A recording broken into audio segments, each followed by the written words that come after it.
Olá, o programa Médico da Família está de volta. E no programa de hoje, a ginecologista, doutora Tatiana Serra, conversa com a gente sobre tensão pré-menstrual. Doutora Tatiana, o uso de anticoncepcional, ele interfere na chamada TPM?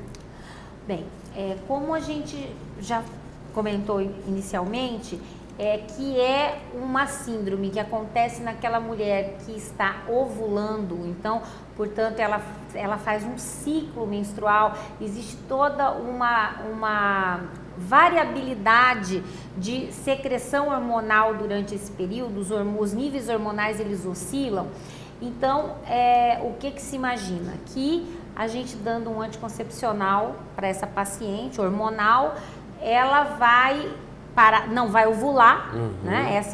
Esse é o objetivo do anticoncepcional hormonal.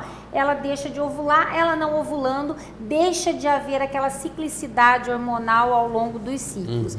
Então, isso teoricamente deveria melhorar todos esses sintomas da síndrome pré-menstrual, mas na realidade isso não é uma regra, né? Algumas pacientes melhoram com o uso dos anticoncepcionais hormonais, outras não melhoram, e muitas vezes uma opção que a gente tem é fazer o uso contínuo dos anticoncepcionais hormonais, porque aí a gente consegue manter essa paciente mais estável, porque quando a gente faz a pausa do anticoncepcional, já acontece alguma variação hormonal. A gente usando de forma contínua, nessa paciente além dela não estar ciclando, não estar fazendo a flutuação hormonal, ela também vai deixar de ter aquele sangramento de privação hormonal, que a gente, entre aspas, no caso, chama de menstruação, não é uma menstruação verdadeira, né?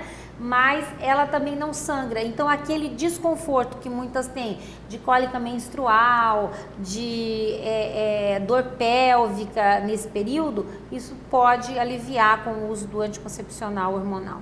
E além do anticoncepcional, doutora Tatiana, e do uso de antidepressivos, de medicamentos em geral, o que poderia controlar os sintomas? Bem, além dos medicamentos, nós temos cuidados nutricionais, né, que podem ser adotados por todas essas pacientes, que aliás são hábitos saudáveis de vida que todos nós deveríamos ter, né, independente da síndrome pré-menstrual.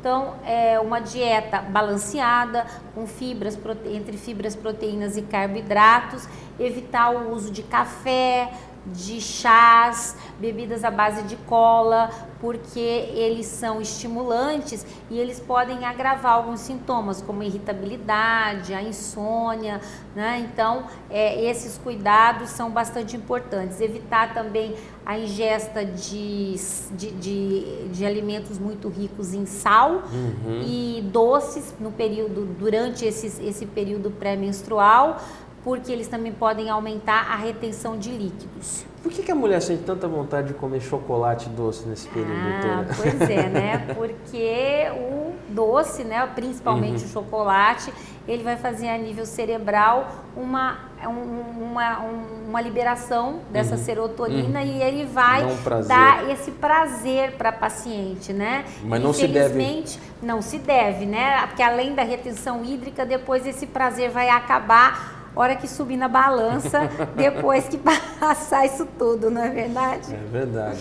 Os sintomas psicológicos, psiquiátricos também são mais evidentes nesse período, né, em algumas pacientes. Elas ficam muito irritadas. A senhora tem alguma coisa, a senhora poderia dizer assim, sem ser, novamente, farmacologicamente, uma medicação, que se poderia ajudar a mulher a ficar mais tranquila nesse período? Sim, atividade física. Atividade física. Né?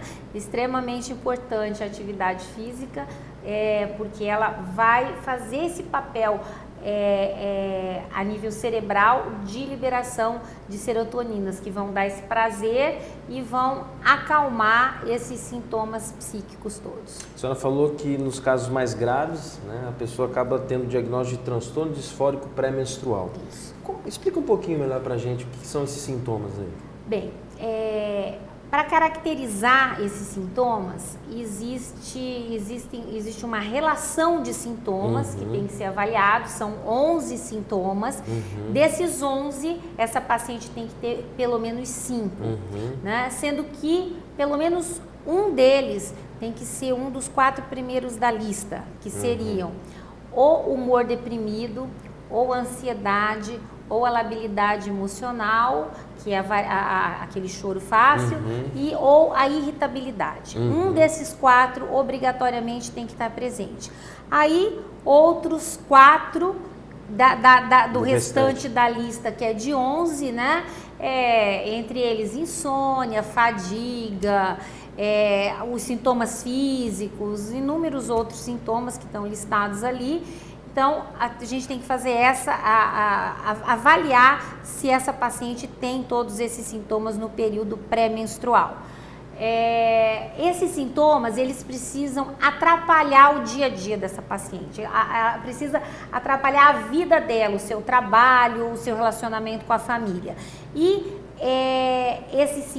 todos eles também, um detalhe importante é que eles precisam aparecer na segunda fase do ciclo menstrual, tanto no transtorno disfórico como na síndrome pré-menstrual, e desaparecer após esse período, né? A paciente menstrua, aproximadamente no máximo uns 2, 3 dias depois, esses sintomas todos devem desaparecer, porque caso contrário essa paciente pode ter alguma outra patologia associada, principalmente algum distúrbio psiquiátrico que deve ser avaliado.